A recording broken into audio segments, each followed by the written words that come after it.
There, everybody. Thanks for joining me over your lunch hour. I hope everybody got something to eat. I hope everybody's having a good time so far. I know the big party's coming up on Wednesday night. I'm looking forward to that myself, and really looking forward to giving you a nice little talk today on the calculation methods in Tableau. I know the title's a little bit dated. It's a session I inherited from a third party, and this will be my 17th Tableau conference, including the ones overseas. So I was actually kind of honored to get this one thrown my way, and I hope you enjoyed the talk you have coming to you today. So who is this clown up here on stage? Well, let me tell you a little bit about myself. My name is David Spezia, and I've been working for the Tableau software company now for a little over 7 years. That includes time with our GSI program, time in Detroit as a services architect, time in London, actually. I got to live 4.5 years overseas in London. That explains the soccer get-up there. Helping expand the company over there, overseas in EMEA. That was really a lot of fun. I actually spent time in Seattle, too, as our big data product manager. So I've got a variety of experiences coming at you. And a fun little fact about me, I grew up on a pig farm. So later tonight or even tomorrow, you go, hey, pig boy, I'm probably going to turn around and look at you. It's a nickname I inherited from grade school.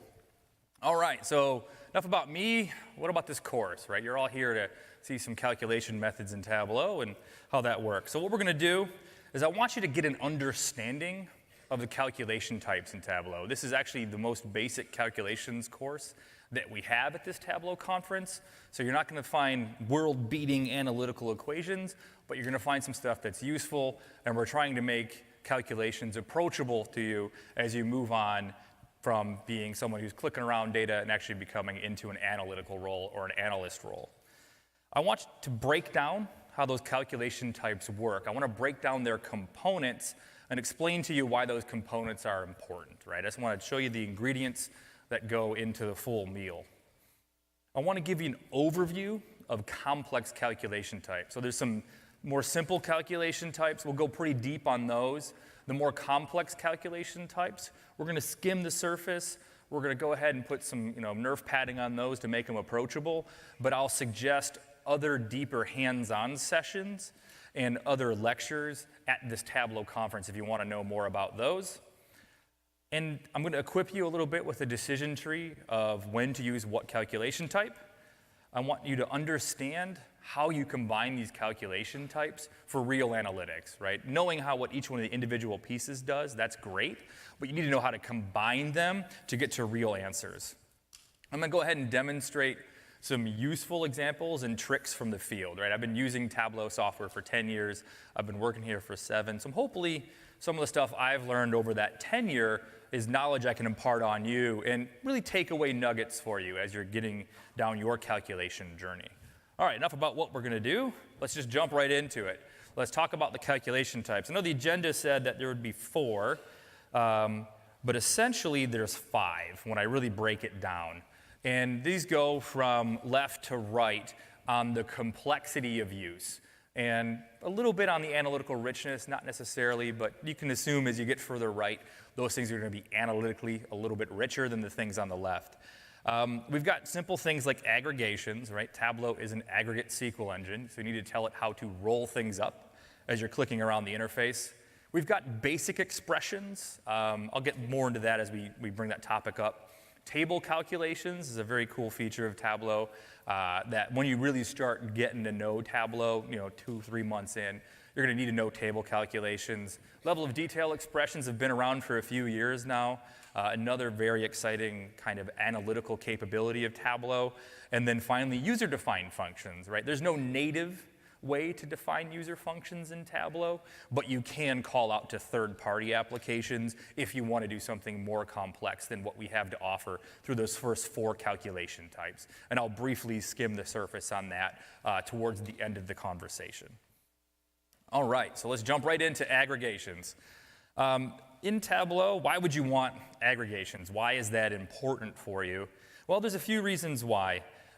It's a fundamental building block for how Tableau is going to group by and express numbers, right? We need to understand what numbers you want to express back in that interface, and then finally graph.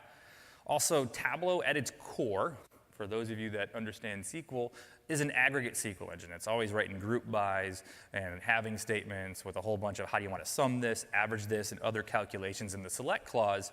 So you need to tell Tableau what to do with that data, and that interface will allow you to do that. And actually, fun fact, right, Tableau speaks over 60 different syntaxes. So if you write an equation in Tableau once, you can actually execute it in 60 different SQL syntaxes. You don't need to know when you concatenate that in SQL Server it's a plus sign, in Oracle it's an ampersand, and in DB2 to concatenate it's a double vertical pipe bar. I hate that one. That one's really complex, but we obscure all that for you into one basic calculation dialog. And then really we want to essentially, we'll get into it a little bit deeper as we go into aggregations. These instructions can operate at the row level and then roll up. So I'll get into a little bit to what I mean about row level versus rolling up into aggregate. All right, so what happens when these things start falling down? Well, when you need some logic, hey, if this, then do this, if that, then do this. Hey, case these dimensions, do this calculation. Case this dimension, do these other calculations. If you need more than a single column of data, you're going to need to introduce several columns into a basic expression, even to do some math. Or you just really want to answer deeper questions than rolling up some data.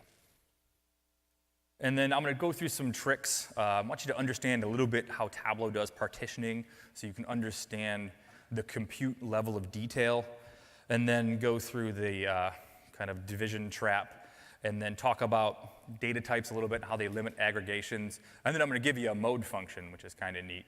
That one was fun to work with. All right, so there's the components that we're going to walk through on aggregations. We're going to walk through some simple aggregation types. We're going to walk through statistical aggregation types, other aggregations that aren't exposed in the UI, how to set defaults, and then finally leveraging aggregations and totals. All right, so we'll go ahead and start with the simple aggregations. And in those simple aggregations, this is the list that is exposed in the Tableau UI. As you click on a pill and you go into measure, you go into aggregate, these are the options that you're presented with. And again, these are fundamental building blocks, and you probably should have a basic understanding of what type of data or what type of information to return by each one of these functions. And this is not the exhaustive sum like function library, but sum is the most common one of the aggregation types in Tableau. It's the default. If you drag out any measure, it's going to automatically sum. We've got average in there, median. Median isn't supported by all data types or all data connections. If you had a native connection, live connection to Excel through the Jet engine, you wouldn't see a median function being exposed. Count distinct. If you drag out a measure, if you drag out a dimension and you try to aggregate it, the default's going to be, hey, give us a count distinct of this string, and then minimum and maximum. Pretty simple stuff.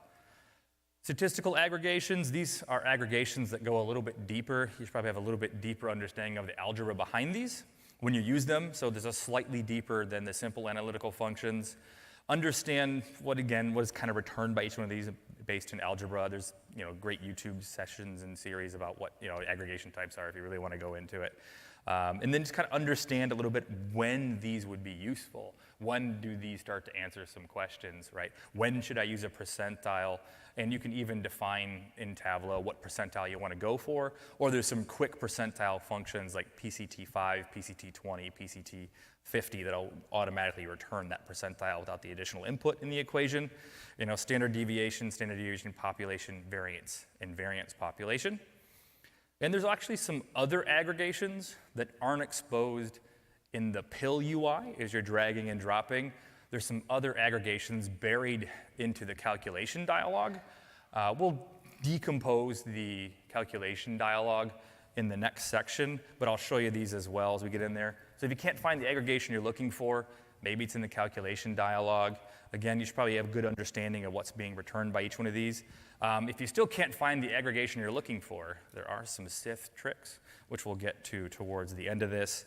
ATTR, or attribute, is one of the most common other aggregations.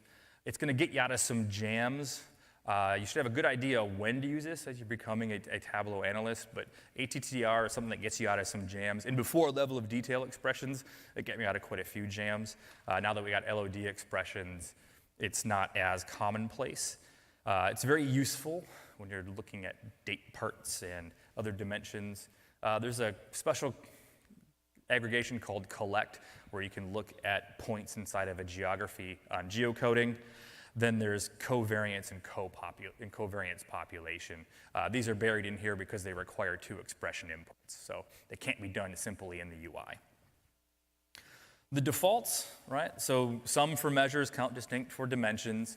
And these defaults are good to define if you're building a data set for others to use, just knowing how data should roll up. If it's going to be an average, you should understand some data warehousing type concepts like additive, semi-additive, and non-additive measures and how those things roll up across dimensions if you want to get some further reading on that. And you can change the aggregation type directly in the pill dialog, right? You go into the default properties aggregation, and then you can move over there and change the default. It's always going to be sum until you change it. And some things to remember, right? Set defaults for those ease of use if you're defining data for others especially. And if you're using aggregations in that calculation window, those aggregations inside the calculation window are defining the default as you put those aggregations in there. And one of the most common errors you will see as you're becoming a Tableau analyst is cannot mix aggregate and non-aggregate functions, right? You will see that a lot, and it will come out in red, and we'll show you that a little bit later as we get in there. And right, published data sources retain defaults.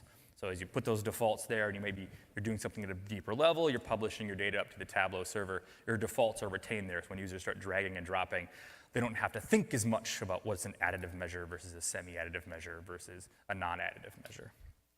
Aggregations and totals, you can also define how you want totals to be aggregated. And that can also be defined at the default level. You can override it once a measure is out there on the sheet. So you can, again, it's sum for measures, count distinct for dimensions. You can easily change this by going into the pill dialog. And you can, again, set defaults for this. Again, if you do it in a calculation, that calculation aggregate, that is the output, is the default. And published data sources do retain those defaults. So enough talking about it. Let's go ahead and show it. So I'm going to switch over now to the demo time. I'm going to hit escape. And then I'm going to go into handy dandy Tableau desktop. Most of these I've kind of pre-prepared for you. I'm going to do a few on the fly, but there's I think 27 different sheets in this workbook, and I've uploaded this workbook into the kind of speaker portal, so hopefully you'll be able to get a copy of this workbook after the Tableau conference if you want to come in and deconstruct some of this stuff. So if I want to change the aggregation in one of these pills, you've got this concept of a pill dropdown. And I'm going to turn on something else that I forgot to turn on. I was a bad boy. I'm going to turn this on now because this really helps. So if I come in here and grab any of these pills, you can see a pill's got a triangle on it, right? So that little triangle there is now interactive on that pill. I can grab that little triangle and I get an additional menu of stuff I can do with this pill. But because we're talking about aggregations, I can go into measure, and right here, I can change what I want to see here. Right now, this is a sum, but I could change this to like a count distinct, and it's still in a numeric format because I have this profit here. If I drag and drop this back out here to label, now I get the count distinct of all of the orders that are down inside, or the count distinct of all the profit values that are running alongside of this entire table, right? So it's really easy to change if you want to change it. And let's go ahead and show you how to set defaults. So right now, if I were to re-drag and drop profit out here, so I'll go ahead and grab profit out of my data source here. Go ahead and drag and drop profit back out here. You'll see it automatically goes into sum, which is fantastic. But I can override that if I go back into profit. I can right-click on this thing here and go into default properties. In default properties, I have aggregation.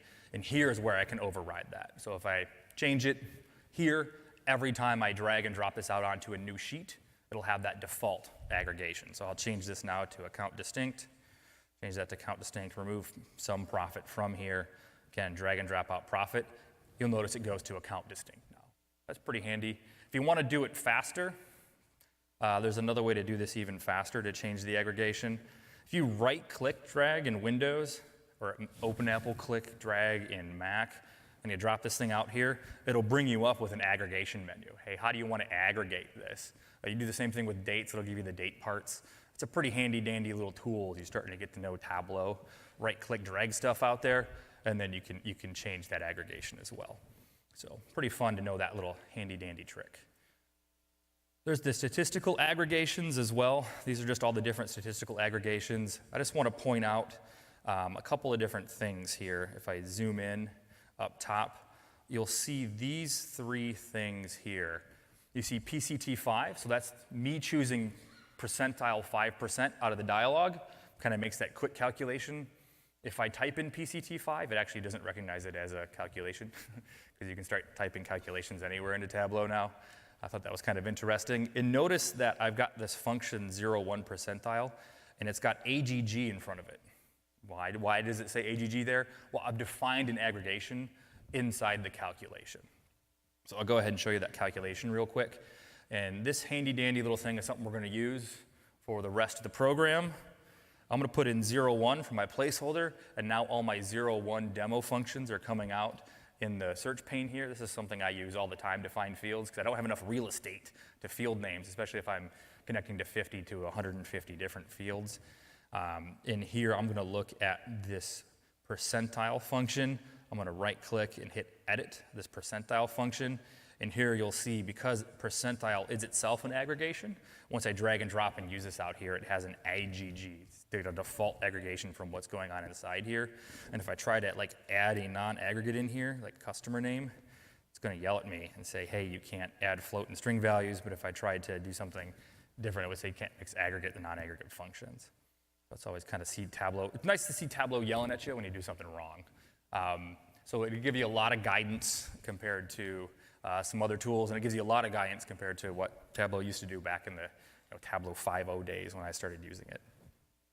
The other aggregations, I'm going to go ahead and look at ATT, our subcategory here. So I've got a grouping of small things here for subcategories that I created in the UI, and if I expand this out, oh, no, that's gonna look terrible. We're not gonna do that. But essentially, there's 5 things that make up small things here. And if I were to be a good boy and have left myself the breadcrumb that I wanted, it would have been a little bit easier to see. But if I come in here to this subcategory group and hit Edit Group, you'll see in small things, there's 4 items that make up small things. And so when I use this ATTR function out here, ATTR of subcategory, once I can evaluate for 1 member, it returns 1 member. But when I evaluate for more than 1 member at that grouping level, it returns a star. Right, so that's kind of the default behavior of ATTR. It is handy, and you will use it in table calculations and other things as you start to use that. But that's the expected behavior in the UI. And covariance and covariance population, I had to define. So if I put 0, 1 in here, and I go into covariance and hit Edit, and I come here to aggregate functions. As I go into the aggregate functions, it'll give me the aggregation for everything, but covariance and covariance population are only accessible from this calculation dialog.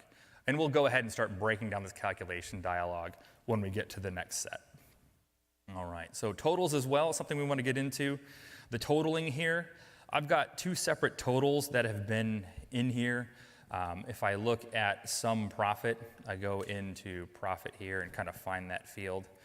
Go into profit, and I look at the default properties. Go into default properties, and you can see total using automatic, so this is choosing a sum. I've got unit price defined in here, so if I go ahead and quickly look at unit price, I've got unit price, and I go ahead and edit the unit price. You can see there's a wonky bit of calculation in here with this thing called fixed. We'll get into what these things mean, but essentially this calculates a unit price at the product level. And now the unit price, when I aggregate that unit price, you can see the default properties in here for total using has been set to an average, right? What's the average unit price executing within this window? So now you can see within the central region by bookcases, the average unit price is 120, right? That's a fairly complex aggregation to calculate, and I've told Tableau, hey, when I use this in the totals field, please use this default, because that's what makes sense, because unit price is a semi-additive measure, right? So I'd be able to set up those properties in Tableau, so when people are using that data, they can see data as it should be. All right, so trick 01 here. So there is, I always do this when I type the word ratio, I put an N at the end of it. I don't know why. It's a horrible mnemonic crutch that I have. And every time I do it, there it is again. It's always in my face. So there's two calculations I want to show you. I'm going to come in here and go 01. And I've got profit ratio and profit ratio wrong. So profit ratio here says sum of profit divided by sum of sales compared to the wrong profit ratio, which is profit divided by sales. Well, why is this different? Well, if you look at the way Tableau is executing this, the level of detail here essentially goes down to subcategory. What I want is the sum of all the sales at the subcategory divided by the profit at that group by. If I do profit divided by sales, it's going to add a quarter plus a quarter plus a quarter, right? A quarter plus a quarter plus a quarter is not 75%. It's still 1/4 in aggregate, right? So you want to be paying special attention when you use division to make sure you wrap your numerator and denominator in aggregations. That makes sense. And if you're really good at this kind of stuff, you'll understand that sometimes when you aggregate numbers in a database, it might result to 0. Who here can divide by 0? Right? Nobody here can divide by 0. So as you start to combine calculation types, you would wrap this in a 0 null. So you'd wrap this in a Zn. So I'll wrap this entire expression in a Zn. So just in case I divided by 0, instead of seeing null in the UI, here I would actually see a 0 in the UI. So it's a good practice when using division. All right, my second trick I want to show you here is the mode calculation. This one's fun. You can see here I've got a series of windows that have different number of orders by the discount. And in this grouping of central and consumer, the mode of the discount is 20%. Same thing here with segment, it's 20%. And for most of the rest of them, it's 0. But what I like about the calculation I made here is I continue to change the level of detail. If I were to add in something like a shipping mode in here, that function scales with Tableau as I continue to add dimensions there. It's a pretty neat little trick to calculate the mode. I'll show you that quickly in here. So I'll get rid of the shipping mode. Funny, I use mode in shipping mode. And I'll go into the mode calculation. I've got one that does color. It simply says, hey, window sum of the number of records equal to the sum of number of records. So we've actually introduced a table calculation here that says, hey, within this pane of grouping of segment and region, what's the maximum? And is my current record equal to the maximum? So I can color things in like the mode. And then if I put it all into one calculation to return the number, because if I highlight over here, you can see it returns the mode of 0.02. So I'll go ahead and zoom in here. You can see it goes mode 0.02. And it will do that for anything within this window. It always returns the mode. And that mode calculation is kind of interesting. I like this one. And calculation dialog is very helpful. And I use white space and different calculations and my parentheticals with tabbing to kind of push out my calculation so I can follow it. I want to be able to document it later. Like I can do it all in one big gobbledygook string, but it's going to be harder when someone else inherits this workbook 5 years from now when I get hit by a bus or something, right? So be a good citizen. Use your white space and tabbing appropriately in there. That white space is yours. And as you build up calculations like this that are fairly complex, like a mode, put these additional spacing in there and just be a good boy, right? That's what I would say. And this combines a couple of calculation types, and we'll get into those calculations as we continue on through here. All right, cool. I hope you found that interesting. And we'll switch back into PowerPoint real quick, and we'll go into basic expressions. So basic expressions really are basic expressions, right? BASIC is a language that was invented in the 60s to make computing a little more approachable. Instead of having to go out there and write assembly or hexadecimal to do programming, we wrote a simple series of instructions, that are logical, that people can use. So it's a basic computer language. Beginner's all-purpose symbolic instruction code. So Tableau's function library feels a lot like a basic function library. So if you understand a little bit of basic, Visual Basic, any of those basics, Visual Basic, VBA even, Tableau is easy to pick up and start programming in. And very similar to the Excel function library, it's all built on this basic premise. So why basic expressions? Very useful for adding new dimensions and measures to your data, right? Very useful analytical dimensions and measures. And you can go beyond, you can do additional analytics beyond aggregations. You can build mathematical formulas. You can grab statistical formulas and build those in. You can use parameters from our UI to drive behavior of those functions. And you can even filter data, sheets, dashboards, and sets with these basic expressions that arise to a Boolean. They start to fall down when you need to determine the level of detail at which these things are calculated, and it's different than the level of detail of the sheet. If you need logic or math post rolling up all the numbers, or you need a user-defined function. So a user-defined function is take this value, go do an instruction set, and return a new number. Right? I'm used to being able to program things like that. And then some tricks we're going to go through, understanding the partitioning group by compute at level of detail, using these like a sum-if. Sum-if is a fairly complex calculation type if you don't understand Tableau calculations. It's always good to break complex calculations into components. We'll go into custom formatting with a 445 calendar and even ask a random question. So these are the things we're going to walk through: the dialog, number functions, string functions, type conversion functions, logical functions, and user functions. Whoa, that's a lot of functions. Well, the function library is pretty big. There's over 100. But I want to break down the calculation dialog a little bit. It's IntelliType. It's drag and drop, so you can drag and drop bits and pieces from Tableau in there. Functions are in blue, operators are listed here, parameters are in purple and are case sensitive. Columns are in orange and are case sensitive. You can address columns and other data sources by wrapping it in an aggregate combination data source.field. Strings with quotes, dates with pounds. We have literal expressions such as true, false, and null. Those will appear in your calculation dialog as such. Any comments you do, double backslash with gray. So use comments, especially as you're getting started. If I'm iterating through calculations to try to get what I want to, I will comment out the iteration and then copy paste. Comment out the iteration, copy paste. That way I don't lose stuff, because you can see some of these calculations can get quite big. So as you're getting started, that's a great little beginner tip as well. And then numbers, you can just type right into that dialog. And error checking is very helpful, and in red, we saw some of that earlier. We have number functions. Pay attention to expected input types. Functions have input types. Some functions might need multiple inputs, and if one expression is an aggregation, all expressions need to be an aggregation. We'll get into that a little bit later too. Some arithmetic operators are also functions, such as power. That's supposed to say power. It says square root. Fail. There's additional arithmetic operators such as absolute value in that function library.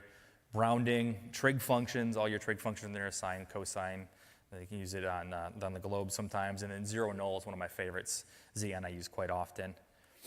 String functions, you can, again, just be careful of the expected input types. The calculation dialog coaches you through every single one of the calculations. You can concatenate fields in Tableau with the plus sign. So as you concatenate, it's the plus sign in Tableau. We have a pretty big function library on strings, such as ASCII2 functions for pulling out specific characters, regular expressions, finding literal strings and substrings, case conversion, dealing with trailing and leading spaces, and then just returning the length in specific characters, such as mid, left, right, and len. We use those, when I was analyzing data in Excel 20 years ago, I used those functions all the time. We have those functions too. All right, type conversion functions are very important. As functions expect a certain data input type, you can wrap those in these type conversion functions. And if I have an if statement, all of the outputs of the if statement need to be the same data type, right? So these are very handy when you want to do that. Or you can just maybe swap things for very specific formatting in the UI. There's your conversion to a string, date, time, date times, and even floating into numbers. We got logical functions as well. These are great for creating custom buckets or bins, custom segments. They're great for creating new dimensions based on measure values. You can create interactive elements with these with parameters. We got if and case statements, Boolean comparators, and then the case statements, of course. User functions, you can return back details about the user that's logged into the dashboard. These are great for row-level security and column-level security type interactions. You can name functions, return the username, or you can return the Active Directory domain of the user, or is member of a group, right? So if they're a member of this group, then give them this field. All right, enough talking about it. Let's go ahead and demonstrate some of this stuff. I'll go ahead and move over to Tableau Desktop here. And the dialog is pretty simple. I can kind of right-click anywhere in Tableau in the data pane, or I can come right here to the dimensions area and hit Create Calculated Field. And as I start creating that calculated field, I can drag and drop things directly in, which is fantastic. If I want to use a parameter, I can drag and drop in that parameter and kind of see how are in braces, or in these square brackets in orange, and then parameters are purple and also in these square braces. And parameters also can be leveraged in their parent, so I can go parameters dot field to graph, and it's still valid. All right, so that's some handy dandy pieces about that function dialog. The number functions, again, pretty useful. I'm going to go ahead and refine down to my prefix here of 0, 2, 1. I've got absolute value. All right, I got a real quick absolute value of profit in here. I've got the power function done two ways. I've got the power function with the function, or I can leverage the operator itself right in here, some number of records, power 2. And then I like this, it tells me the dependency. This is also used in sheet 02 number. That's pretty handy dandy. And if I were to try to add in the, let me just add in the absolute value. No, I want to do that. I'm going to add in the profit at the row level. If I try to, or profit, not product name. So it's got IntelliType in here, hit profit. And this is going to get mad at me. It's going to say, hey, you cannot mix aggregate and non-aggregate functions. You're going to see that a lot. Right, so if I wanted to put these two things together, I can fix that rather quickly by either removing the aggregation here, and now it's happy, right? Or adding an aggregation of that other expression. All right, I've got string functions in here. These are pretty handy dandy. I'm going to go into just one big ball of string functions that I made for you of strings. I'll go ahead and edit this, and as I do that, I'll zoom in, and you can see here I've got a series of things in here. I've got returning character 34, which is the double quote. I've used that a lot in programming. String contains customer name of Adam. If you want to, you could put a parameter here and do a custom search, which is always kind of fun. Uppering the customer name, trimming the customer name. So I can see that Boolean of string contains. So let's look at that. You can see here for Aaron, it's F. And if I go down to Adam Hart, it's a T. Pretty handy dandy. All right, I got type conversion functions as well.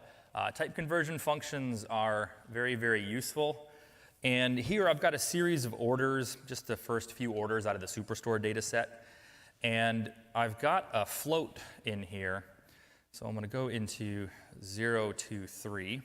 As I go into 0, 2, 3 here for the type conversion, I'm going to right-click on float and hit edit. I'm floating pi. So I'm floating pi, and if I float pi, you'll notice I drag and drop out float here, and it sums it up.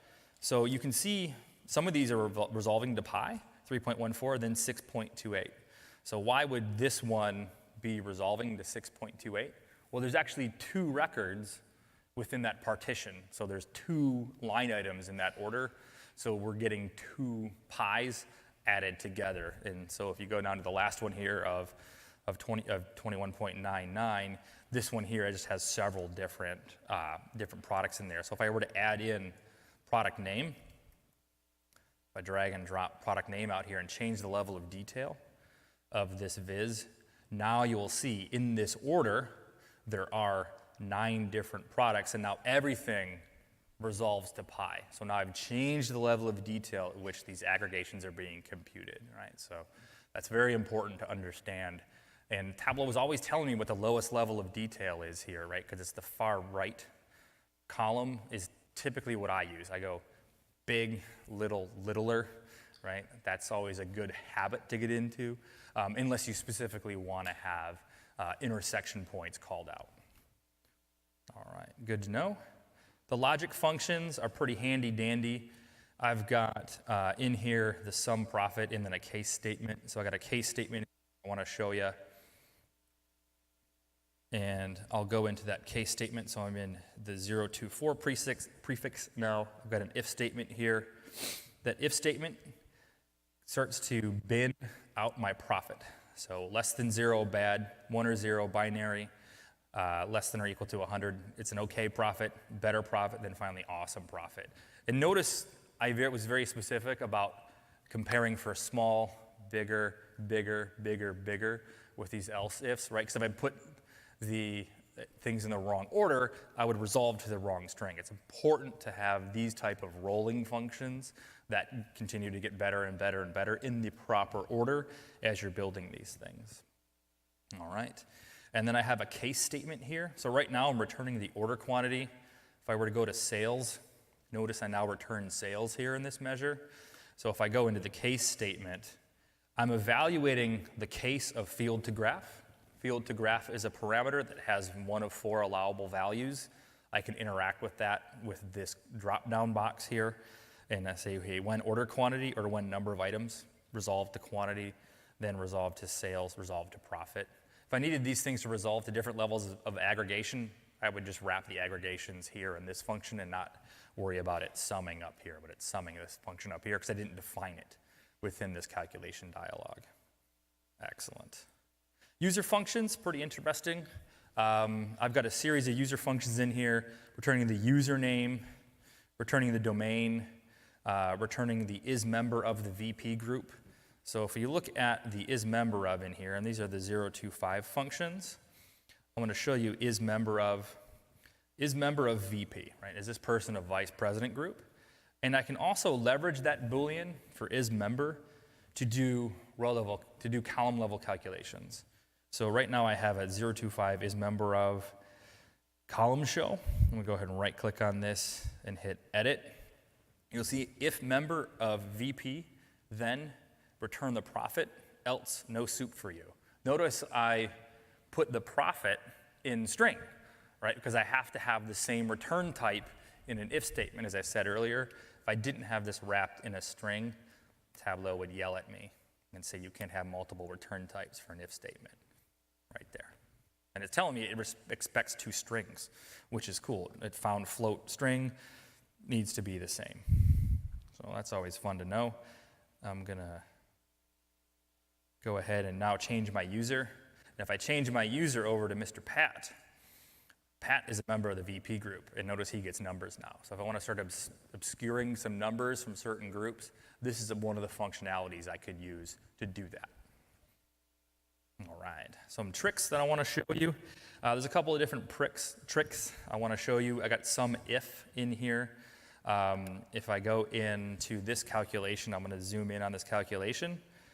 I'm saying, hey, if the average discount is less than or equal to 0.2 or greater than or equal to 0.9, then give me the sum of sales. Else if the attribute of segment equals corporate, so if I'm operating within the corporate segment, then return sales, else Kurtz loves cubes. Okay, interesting. So now if I were to change this level of detail in here, I can see right now that I'm getting back in that calculation for some if over here, similar numbers, but here I've got a 0 because this one here it results to 87 sales Y. The discount's 70% discount. So this function's working as designed. And if I were to add in the segment here, just to show you how it's operating also with corporate, I'm going to add in the segment on level of detail or into the row shelf. Now I can see consumer, corporate. This is why this guy's included even though the discount percentage is wrong. Always fun to show. I've got a 445 calendar buried in here, and this is my 026 prefix. As I go in here, I'm going to right-click on this and hit Edit. You can see this 445 calendar, a pretty big function. If you're working with a big function and you're getting the wrong numbers, you're not sure why you're getting the wrong numbers, sometimes it's a good idea to break that thing into parts and start working with it. And one of the fun things you can do is I can just grab this string here, copy it, and I can just type things directly into Tableau. Hit enter, and now I can see the value that's being returned from this calculation rather quickly. That's always fun to see as well. I'll go ahead and back out of that.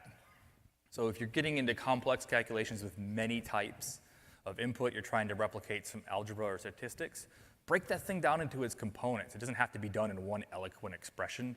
You can always make it one eloquent expression once you've figured out all the different parts, right? And then you can see where it's operating and how it's operating with these different pieces. So it's always good to know that.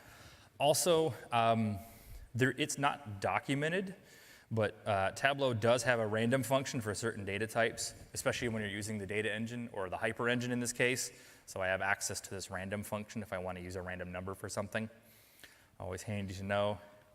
And if I go into a new sheet here, and what I want to show here is kind of breaking the level of detail. So if I grab something in here, so I'm going to grab the segment. So I'll grab my segment in here, and I'll grab my product category, which is just called category in this data set. So I'll grab my category, and then I'm going to grab my sum if in here. Grab my sum if, and I'll throw this out here. Right now you can see I got this thing executing, but it's returning the same number across all of these different categories. The level of detail is currently broken. But if I change the way this is computed, so if I tell it, hey, compute within the order ID, and then add things back up, this will go ahead and compute correctly. So I'll go ahead and grab my sum if in here. So it's good to see those numbers changing. So if I need to calculate things at different levels of detail, there's these level of detail expressions that allow me to access this type of functionality if things start rolling up incorrectly. And we'll get a little bit more into that in a little bit. All right. We'll go ahead and move on now to the next quick section in here. We got about 17 minutes left. All right. If you want to go into a deeper dive on calculations, I'd recommend Intro to Calculations, the 2-hour hands-on training, or Advanced Calculations, the 2-hour hands-on training. Those are the dates and times for those sessions. And getting hands-on is better than me just telling you about the calculations. Now I'm going to tell you there's about to be a difficulty increase. Right? We're going to move from basic expressions and things now down into table calculations and level of detail expressions. All right, table calcs is what we typically slang them as table calcs. Why table calcs? Very useful for post-aggregation formulas. Stuff you would normally do on aggregations inside of Excel to do balance statements and things. You want to calculate specific totals and subtotals. If you want to get a, quote, absolute reference for a formula or answer deeper questions at a second tier, a second pass analytic. They start to fall down when you'd want something that looks like a UDF. You think you can address Tableau cells as if they were reference cells. We don't have the concept of a cell. Many complex table calcs can be also explicitly controlled by LODs. If you have a large crosstab with a lot of functions, this might be starting to more go into LOD territory.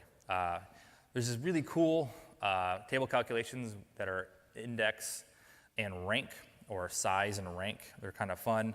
You can filter within a table calculation as well, and you can use table calculations to get a great index and quadrant map, and you can start to strategize things in sales kind of analytics. So I'm going to walk through some simple table calculations. I'm going to walk through the table calculation dialog real quick. I'm going to show you compute using, and then show you how to nest table calcs. That's kind of fun. Simple table calcs, again, kind of post-aggregate extensions of Tableau. They run on those aggregate measures once they're returned. And once you start to get how these work, you're starting to become a dangerous Tableau analyst. There's things like running total, difference, and then special totals around year to date and year over year. The table calculation dialog box will allow you to tell Tableau how do you want to compute these if it's different than the level of detail the viz is already at. That's really when you want to break this thing open. You can get into this and you can start to you can start to create table calcs in the UI, and then you can go into the edit mode and actually copy paste them into the calculation dialog if you want to understand what they are. I've done that in the past to cheat a little bit. Compute using is a concept that might be difficult to get from sometimes, but when you want to get specific about the arithmetic and the execution of your functions, compute using can be done kind of with this table versus pane versus cell versus addressing specific dimensions. It'll be far better if I show you as opposed to tell you.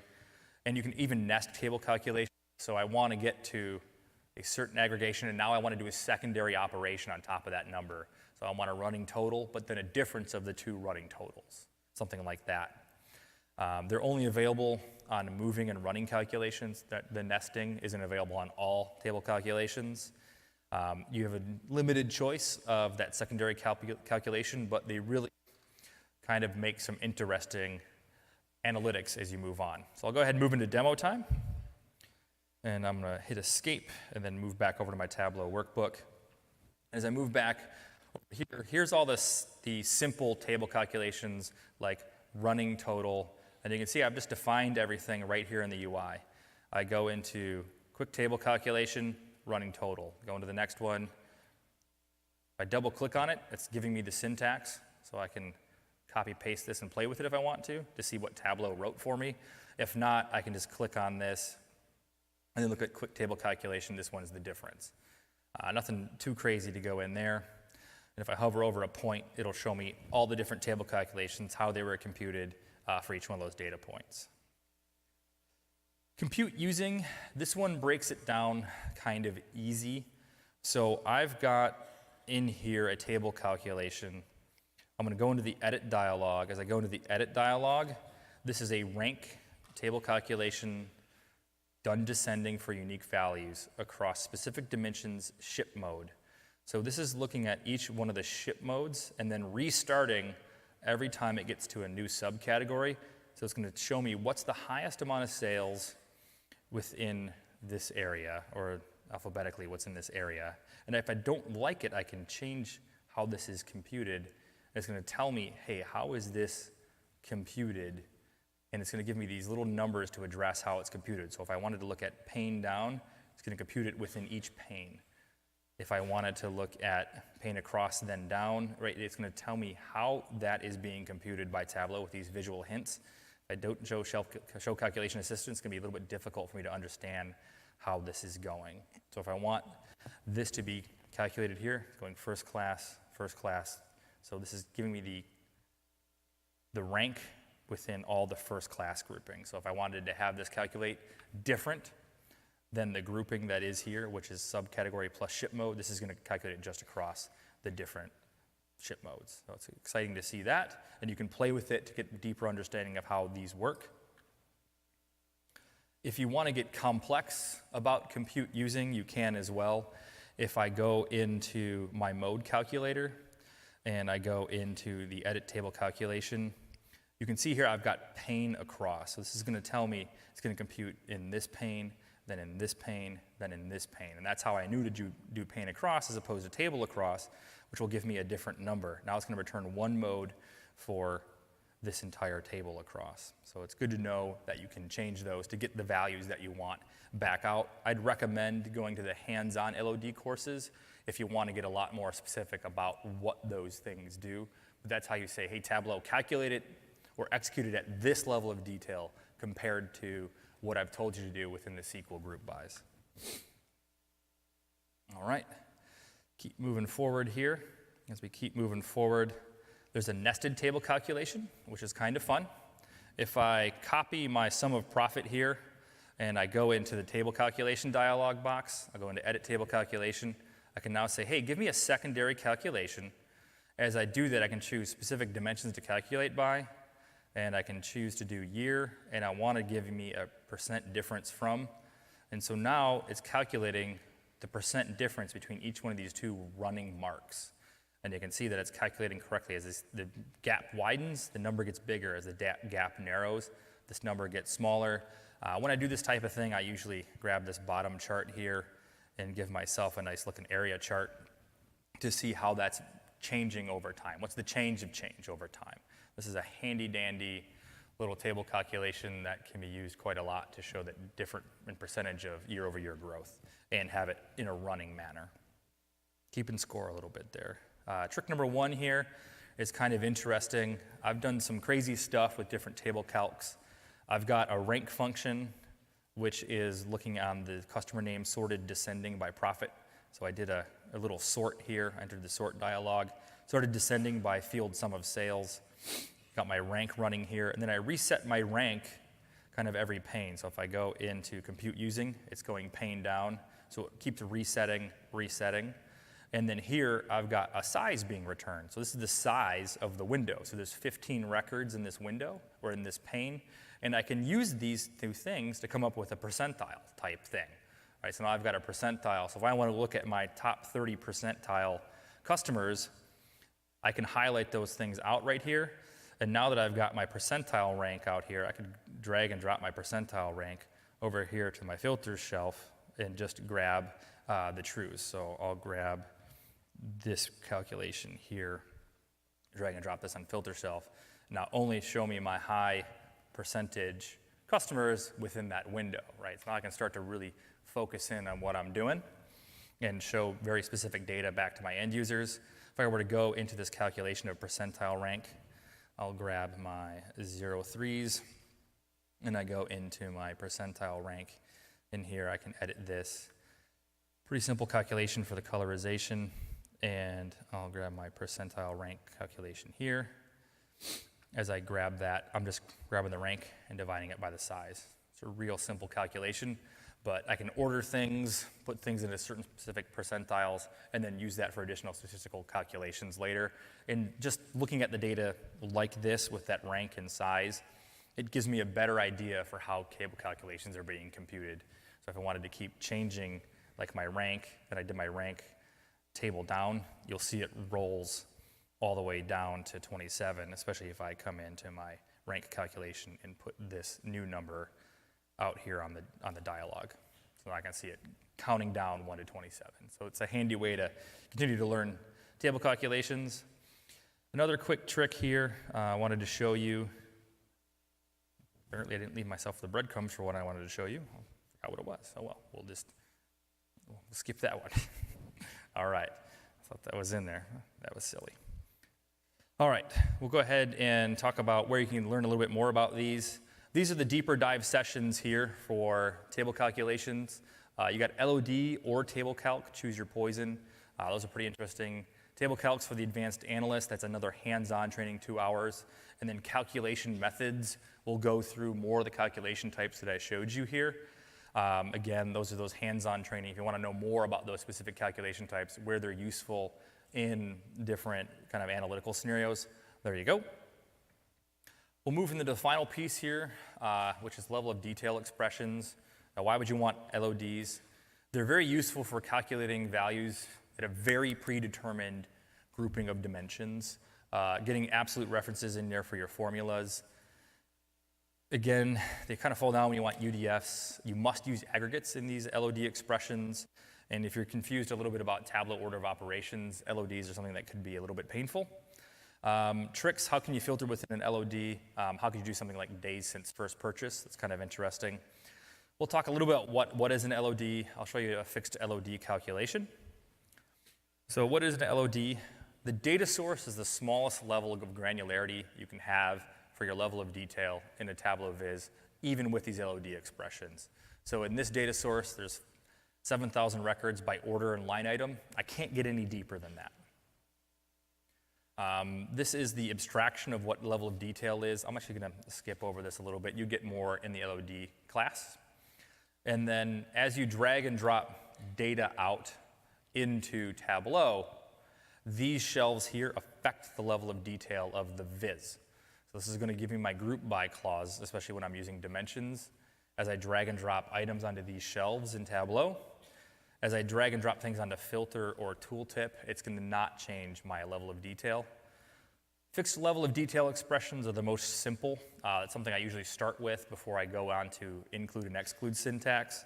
Fixed allows me to predetermine a measure level of detail, and it makes a lot of sense when I show you an example.